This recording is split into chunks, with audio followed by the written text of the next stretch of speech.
আসসালামু আলাইকুম, কেমন আছেন সবাই? আশা করছি ভালো আছেন সবাই। আসুন সূরা ইখলাস শুনি এবং এর অর্থ বুঝি।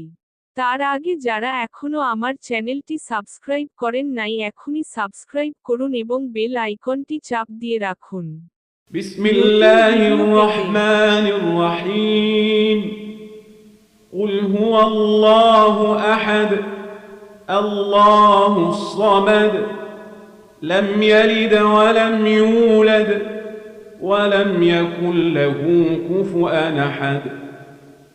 সূরা ইখলাস পবিত্র কোরআনের 112তম সূরা। এটি মক্কায় অবতীর্ণ হয়েছে।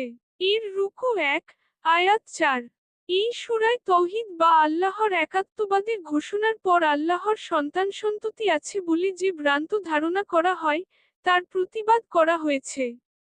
আল্লাহ সব অভাবের অতীত এবং তার কোনো তুলনা নেই।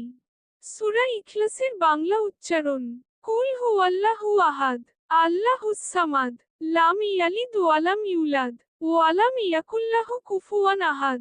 সূরা ইখলাসের অর্থ: পরম করুণাময় পরম দয়াময় আল্লাহর নামে। বলো তিনি আল্লাহ, যিনি অদ্বিতীয়। আল্লাহ সবার নির্ভরস্থল। তিনি কাউকে জন্ম দেননি ও তাকেও কেউ জন্ম দেয়নি। আর তার সমতুল্য কেউ নেই।